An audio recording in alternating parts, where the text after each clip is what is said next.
namtichatu amaare faasawe aboori isinurraa baruma bilisumnellee amaare fanut taasoftaa jennaan ani amaare fanniis wallahi jedhe maaltu si galee jennaan dhiitanii lafee fi dhiigaan waliin nama kan yoo dandeettan dhiisa nama isaa baasan.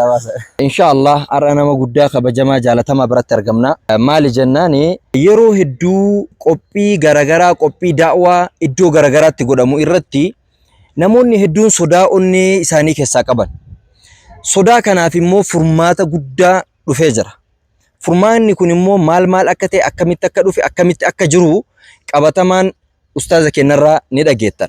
Keessattuu yeroo hedduu magaalota garagaraa irratti konferensii garagaraa warroottan amantaa biraa fidanii ustaazotaa fi qeessota paastaroota ta'e namoota amantaa garagaraa irra jiran fidanii waliin gahanii marii gochisuuf magaalota hedduu keessatti ni sodaatama. Sanis tahee daawwaa karaa gubbaa gochuun hedduu sodaatama. Akkasumas dabalataan yeroo dabre irratti namoota daawwaa karaa gubbaa irraa godhan qabanii hidhutu jira.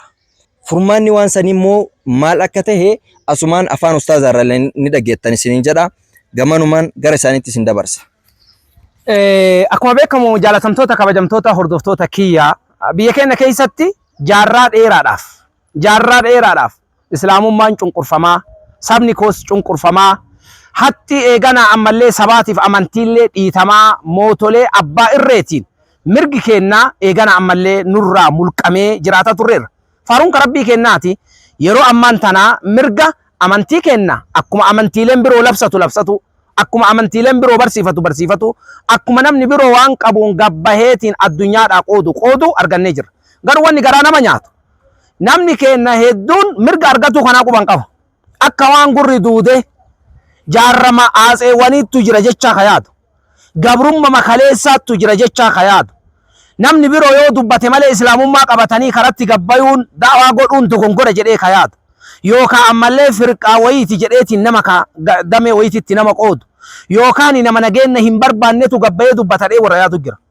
Ati nagaa barbaadda warri kun maal barbaadee gabbayeetiin karaa dubbataara. Inni illee bar nagaa uumati barbaadda. Garuu nageenyi rabbii waliin nama araarsu jecha isaa gale. Nageenyi mirga namaa tuquu dhabuudha malee kee dubbatuun rakkoo miti jechatu isaa gale. Nageenyi mirga argattetti fayyadamu jechuutu isaa gale. Nama kennaa garii kanumatu hin gallee jechuudha. Namni biroo yoo dubbate malee ayyoo dubbadhe yakka jecha. Namni biroo yoo lallabate malee antoo hida yoo labse yakka jechoo. Namni biroo mirga biyyattii keessatti qaba malee ani biyya kana keessatti mirga hin qabu jechoo. Dogongora akkanaattu sammuu keenya keessa jira. Yaa akii dhiittaa fi cunqursaan aaseewwanii dhiigaaf lafee keessan keessa yoo sodaallee ka biqilchee jiru taate rabbiin itti kadhannee isinitti illee qaraanee yoo danda'ame dhiinnee isin keessaa baafna. Namtichatu amaare faasawe aboori isinurraa baruma bilisumnellee amaare fanut taasoftaa jennaan ani amaare fanniis wallahi jedhe maaltu si galee jennaan dhiitanii lafee fi dhiigaan waliin nama kan yoo dandeettan dhiisa nama isaa baasan. Akii dhageessanii yoo sodaan onnee fi lafee keetii waliin si makame dhiitnee si keessaa baafna malee dhiifnee si biraan deemu. Dhiitanii keessaa baasu malee dhiisanii biraa deemuun hin jiru. Maaliif jennaan mirga arganneerra namooma arganneerra. Amantiin kenna amantii namaatii gadi akka hin taane addunyaan illee hubatteerti qarallee haqiiqaan jiru kanuma ture waan ta'eef.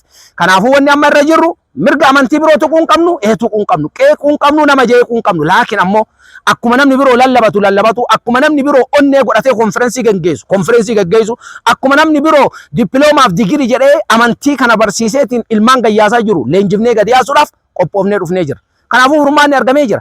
Yoo dhibee naqarsaa wayii ta sodaa ta eegana ammallee haqa rabbii irraa dheessu ani dalagaan kiyya qootatu argadhu qocatu haqarraa eegana dhokatu duniyaa irraa homaan dalanne boqatu jettee warri dhaadannoon kee kana ta'e yaa akii ammumaa lafa qabrii osoon dhumanne galmayi godaani nutitti dalannaa balballi banaa haa ta'uuti nuumani as kotta qoree ummatatti ta'uu hin qabu. Sagantaa konferensii qopheessuu keessatti majlisni dalagaan isaa toohida rabbii tokkichummaa rabbii labsuuf yoo gadi bahee kan dalanne taate maal godhama? Ani majlisaani hooggana maali? Hooggansi hawaasa islaamaa qofa osoo hin taane nama dukkana kufrii keessa jiru gara ifnan islaamummaa karaa nagahaatiin mirgaaf heeraa fi seera kabajne osoo mirga isaa hin tunne toohida rabbiitti as waamne lammiiwwan keenya lammii keenya bar ummanni kun ummata keenya hawaasa keenya ilmaan aadamii kun hundinuu sanyuma tokko irraa biqillee bar dogongora guyyaa keessa eegana ammallee namni itti naqeeti bar ummata kana baraaruun nurra jira. Amaana ergama rabbiitti nu bira jira. Eegana ajaja rabbiitti nu bira jira. كنتم خير أمة ننجد ربي بر كنتم خير أمة أخرجت للناس تأمرون بالمعروف يو تلتو تأججن يو همتو رادورجن يو ربي تأمن كنان تعالى نما تانا مالي تكنولوجيا أرغتو دا يو كاكرومو دا كونكولاتا بيتاتو دا مانا إجاراتو دا فنفنة تيغلو دا مغالا غرغدو غلو كناني ميتي كنافو دلقاتنا دلقو راف نقوبومني قباني جرّا warri kaayoon tun si gammachiise warri rabbitti amantee tokkichummaa rabbii labsuun sin sodaachifne nutti as dabalame dhaabbata Miftaahun Nuuriin bira dhaabbatu sagantaa kana akka nuti fuulduratti tankaarfachiisuu dandeenyu yaadaanis eegana ammallee hojiinis kallattii garagaraa waan rabbii siin laaffiseen qooda kan kee fudhadhuun amaanaa kenna. Maashaallah waan guddaa isaan irraa dhageettan jedhee yaada. Namoonni qophii daawwaa garagaraa magaalaa garagaraa daawwaa karaa gubbaa gochuu barbaadanii duraan sodaan onnee keessan guuttee jiraatte amma immoo hayyama guutuun guututti argamee jira. Waan kanaaf dammoo dhaabbanni Miftaahun Nuur karaan banaadha isiniin jechuu jira. Kottaatii lakkoofsa as jalatti agartan kanaan bilbilaati nuqunnamaa isiniin jedha. Kanaaf jabaadhaa khayra irra jiraadhaa. Maasalaama.